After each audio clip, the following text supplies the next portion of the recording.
Okay, hi and welcome back today. I had to set the camera up on the shelf. The mount is wrong. It's in my bag from Colorado. Okay, I posted a little video there of the Rocky Mountains, the moose, and the tame elk. Well, the tame elk's all we saw. Never seen an elk. Seen about 3 days before season opened. They saw cows, and all I had was an over-the-counter bull tag. No bulls. Didn't see it. We rode probably 1,500 miles, probably as much as the trip out there was. We went from Craig, Colorado, to Basalt, which is Maker Rifle, and on down that way. And it's about 3 hours, 3 or 3.5 hours from the cabin. And we went through Unit 4, we went through Unit 3. 3 is probably just that part still in Moffett County, Colorado. Unit 3 is probably as big as my whole home state county, Fannin. It's probably as big or bigger. We rode days. They cut the season down. It was supposed to be 7 days, and they cut it down to 5 days. They had a winter kill. They had somewhere around 11 to 13 feet of snow out there. And it's supposed to have a big kill off. They said 40% of the elk herd was killed. Okay, so there was like 25,000 animals that they claim was in this area right here and everything. So, we would have still had around 14,000 or 15,000 or so to come in there. Nothing. Absolutely nothing. Didn't see nothing. No cows, no bulls, not even on the side of the road while we was driving, not of a night, anytime. We didn't see anything. Anywhere, even in Basalt, when they were supposed to be there too, that they were supposed to be in, not affected by the snow. But anyway, so we didn't see anything. So long story short is, we got skunked again this year. 4 of us, no elk, no shots fired, no nothing this year. Nothing.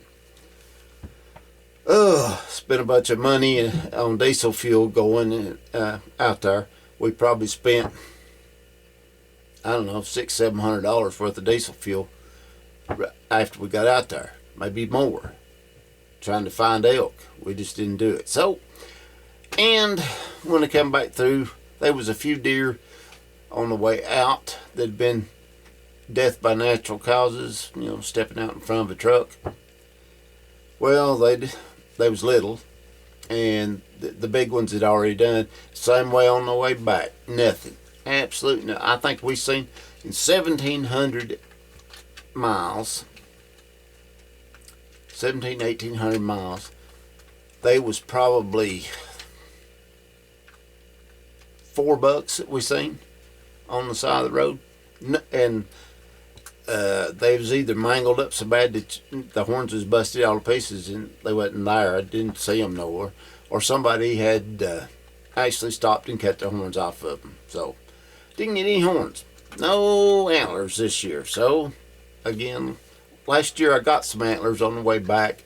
We was able to get them. The rut was in and everything else, so I was able to get some. So this year I had to resort to desperate measures. I had to buy antlers, not horns, antlers. And so hopefully I spent about $225, $230, something like that, in getting antlers. So I hope I got enough, because I've got a pile of knives. I'm going to be trying to go to Blade Show this year. I have got my application. I filled out the contract and give them my down payment. Nothing has went through yet. I tried and tried and tried. I never did figure out how to do it electronically, and I can't. And for some reason, the form wouldn't print off. Tried 2 different printers on 2 different computers, and nothing. So I don't know. Anyway, I've emailed them and attached it and sent it back. Everything's filled out except for a pen to paper personal signature. So hopefully, and I couldn't get my pen. It wouldn't finger sign either. So I don't know. So anyway, let me show you what I've got here in the line of Antlers. Now, I did find a feller that had bought a bunch of scrap leather. I mean, 3 totes. Yeah, 3 totes worth of it. I'm talking about 4x4 or 48 by 42 boxes, probably 45 inches tall, full of leather scraps. And he's selling them for $10 a bag. Okay, and it wasn't just a sandwich bag, like some people will say. Yeah, I will say you leather scraps, $10, and you get a sandwich bag. You get a quart sandwich bag full of nothing, so that you can't do anything with. But they're leather. So, but anyway, let me show you my, like I said, my adapter, my tripod adapters in the house. So let me move you around here a little bit, and let me. This screen, now it's liable to be shaky, just like everything else. But this box right here, yeah, 99% of everything in here. There.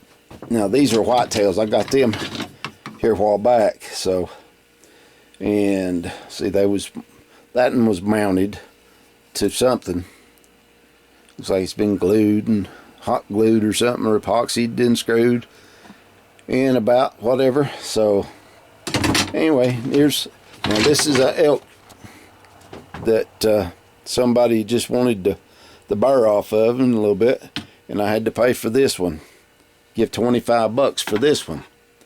So, and it's dirty as it can be, so I got to wash it. I'll probably have to bleach it and dye it. That was too much to pay for that, but still. I'm going to make scales out of this. I'll take it down there to my brother's and use my bandsaw to cut these up. Make scales out of it. This is, like I said, I bought this one, that one, and that one, this one. Let's see, this one,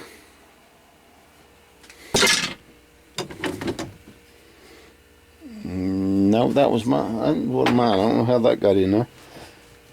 I think that was it. I'll give. No, let's see.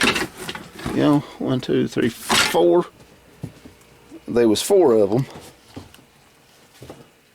and might have been a piece or 2, but I give just, I had to pay for them. Now this one, absolutely probably the cheapest, one of the cheapest ones I ever bought. Give $5 for this one. Yep, $5. So, yep, put it over there. Now these are mule deer. Now, I like mule deer horns or antlers to make knives out of. I'll show you why in a minute. This one's got his whitetail genes going, but that's or that may be a whitetail, but I believe it's a mule deer. Yeah, the way it looks and everything. He's a mule deer. See, this one's a mule deer, opposite side, but it's different animal. See how they go up and split? And now, here's the reason I like mule deer so much. A lot of them do not have eye guards, brow tines, whatever you want to call them. They don't have them, so you don't have to cut them off and grind them and leave a flat spot that you can't do nothing with. You can always, these gnarly points, you know, you can always file them off a little bit or grind them and do all right with them. And I like these long tines right there. Them make good knife handles too. So everything that I can make scales out of, I'm going to. See this? That'd make a good left-handed knife right there. Yep, it would. And see, mule deer, but it's got a little tiny one on it. So this is a whitetail. That was one of the ones I bought. This one's up far enough that I believe I can fix that. Just cut that off and grind it and make something, make a handle out of that. And as straight as it is, it ought to be good. Here's another mule deer with a tiny little brow tine that got broke off, but little tops, little fronts. You know, that somebody harvested that one because it had the skull plate on it. Here's another.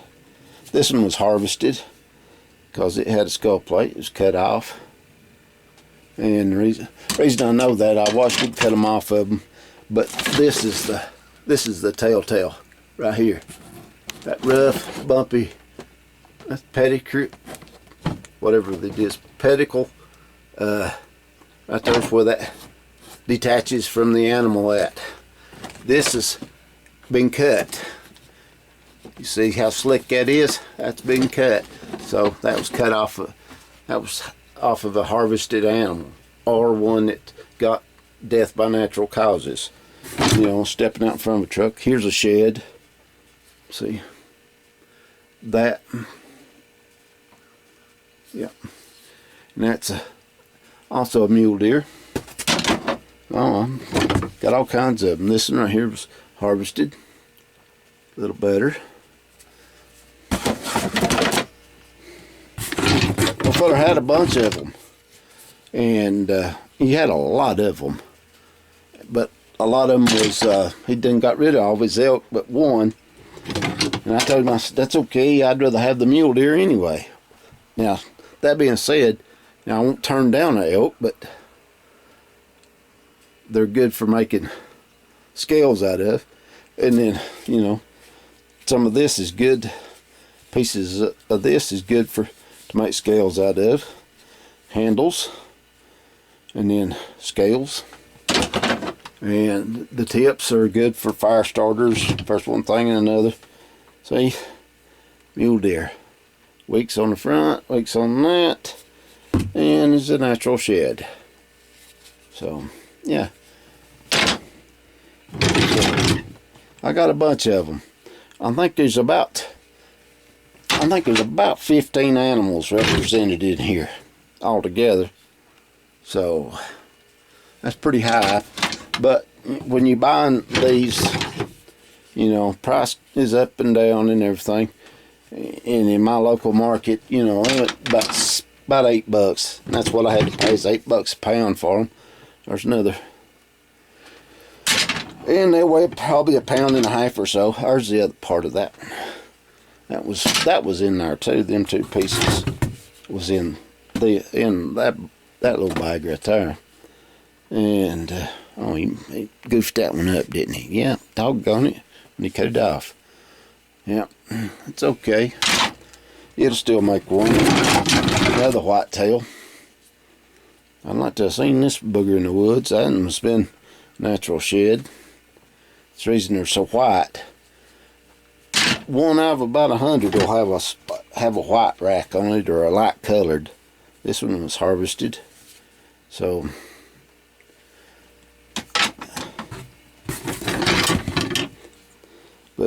most of the time when they're white like that, that's the way it laid down right there, and was out in the sun. Got it bleached there. Here, I was gonna get down here. Last three, here's whitetails, and they are good ones. I would definitely like to run across something like this in the woods when I'm hunting. See, it's got that kicker on it right there on that brow tile. See, that basis, you can't do nothing with that at all, because of that. And whitetails curve too radical, so you ain't got no way to work on them as good as you can the mule deer. The mule deer's by and large my favorite to use and everything. So yeah, that's what I'm put these out as in the whitetail right there and separate them. Now there's some, okay, right here is my leather bag, and when it was $10 for a bag, he said it's your bag. So I brought a 60-gallon body bag. That's what we call them anyway, because you could stuff a whole deer in one of them. Well, we actually stuffed an antelope in one of these and hauled it in the back of a Jeep for the old boy, because antelope hair comes off real easy. You can knock it off petting it or stroking it afterwards. They like that, you know, and the whole bag's full of stuff like that I can use to make sheaths out of. See, I can get part of one here and here and everything. Don't have to worry about trying to maximize my leather use on a new hide that I buy. And I've got these right here, and they're already dyed. Some of them, you know, like that. Yeah, I do have some natural ones right here, and these are not quite leather sole rated, but they'd probably do good for a midsole on a shoe. They're thick. So I may designate this to making strops and something like that. And I've got some over here, and some of it come, I believe, from a saddle. Probably come from somewhere they make saddles, and first one thing and another like that, because whatever it is they're making, I make a bunch of it. So now, okay, so I got leather, I got antlers. Now I got a bucket of knives that I've got to do, and I've got more still coming. Like I said, I'm trying to get ready to go to Blade Show, so I've got time. And regardless, even if they do reject me this year, at least I'll have to maybe get a spot next year, or 2025. But I'm wanting to get 2024 if I can. Kind of get my knives out there a little bit more. And it's not that I'm starving to death or anything in the local market, you know. And, you know, these people around here are not used to paying big money, because they can go to Walmart and buy a few, you know, for nothing, you know, $50 or $60 a bunch to them. So anyway, most all of these is $10.95. These, and that's my designation, because I've got a stamping set, 1/4-inch stamp set, but no numbers. So I can't stamp $10.95 on it. So I just put right there's my legend right there. WW is W2 steel. L is for 8670 or L6. 01 is exactly that. I just use an O and an I for that, and AI is the 1095. Now I've got a bunch of them like that, and I've got more still coming, like I said. So these right here are the fighting buoys. These are going to be out of W2. So yeah, W2 that I got from Pop's Knife Supply. So, and I had to cut them all out on the with my angle grinder. My brother's still got my bandsaw. So anyway, I mean, he's using it. He's keeping it hot and heavy, doing his little business, making beekeeper stuff. So anyway, so these are going to be part of the knives featured this year when I get to doing them, getting real set in to do them. And so I've got to drill holes in all of them. I've got a batch of them right there that's got holes started in them. I'll do the same number 30 drill bit all the way through them, because that's for the pins. Some of them I'm going to do some micarta pins or G10 pins on some of them to make it kind of blend in with the handle material a little bit. I just got to get on the ball and probably go get it tomorrow. Go get that stuff tomorrow and try to get everything going. I got to make some more handle material, so that'll get used, and all of my handle material in that green box right down there, that'll all get used if I don't sell it. And they be I got full tang knives, I've got hidden tang knives, then I've got a bunch of little ones. Let's see, this one's going to be a hidden tang, and I ain't made up my mind whether or not I want to put this on a block of wood or not. Now I've got another one, this in kumai, that I'm going to grind. Hopefully the kumai worked for me. I don't know, I hope so. Hope it did. If it didn't, well, I'll know better next time. Then I got a sandmai project. I've got I believe I got wrought iron on top of 52-100. I believe that's what it is. It's been a while since I've done it. I hadn't been forging anything since I done that buoy over there. It's still here. Like I said, this is going to be an art buoy. This is the one that I got somewhere or another. Didn't get it in on Sam Towns' buoy build off for some reason. Don't know. Sent it to him, but evidently he thought it wasn't worth having, I guess. It don't matter. It's made. And there's the hamon is there.